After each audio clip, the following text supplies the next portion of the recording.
Hi guys, in this video I'm just going to show you how to get the scanner started. Very first thing is you have to push this power button. When you first come in it will most likely be off, so you'll have to hit that. It takes a few minutes to get going. The monitor should be turning on as well. If it doesn't, you can push this power button to get the monitor going.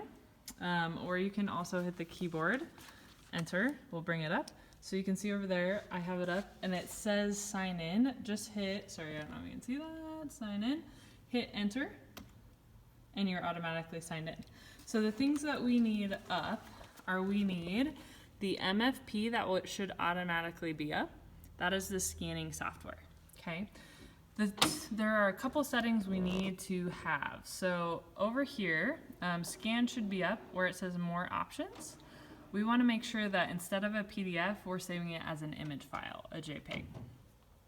And then we also want it to save to that architecture folder. So I'm just going to scroll down here and hit architectural graphics. If you are scanning your traces, this preset should say gray lines. If you are scanning in your colored images, we want to change this to color graphics. Every time you change this setting, these go back, so just pay attention to that. So if I need color, I gotta switch it again to JPEG and then change my folder to architectural graphics, okay? Once this loads, we should be able to scan, so it does take a little bit to wake up the first time. I'm just gonna scan a blank sheet of graph paper here, okay? And we can set it up there face up. This light should turn kind of purple once it finds it. And then it'll do its little back and forth thing, okay?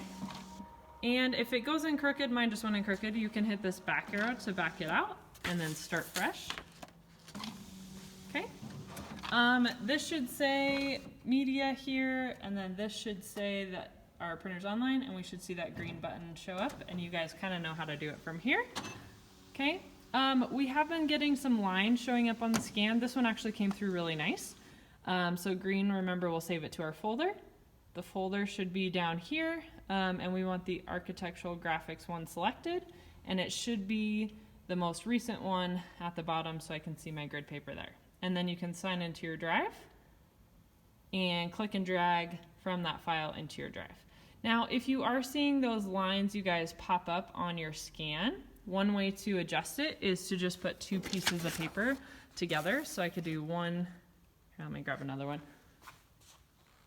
I could do two next to each other, and what that allows me to do is one paper will get the lines on it, and the other one, this is really hard to do with one hand, I'm sorry. And the other one will kind of stay clear. So the center is where the sensor is, so it has to be in the center.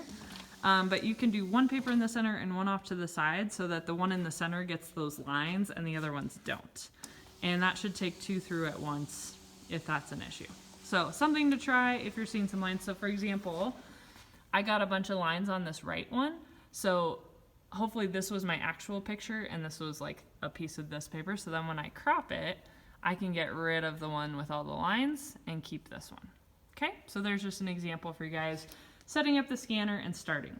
One thing also to make sure of is we want this printer to be awake. The scanner and printer are very, very closely related. So this home button, if this screen goes black, just hit the home button and it will refresh it and keep it going for you. Okay, well, I'll be back Wednesday to help if there's any issues, but there's a quick rundown of the scanner.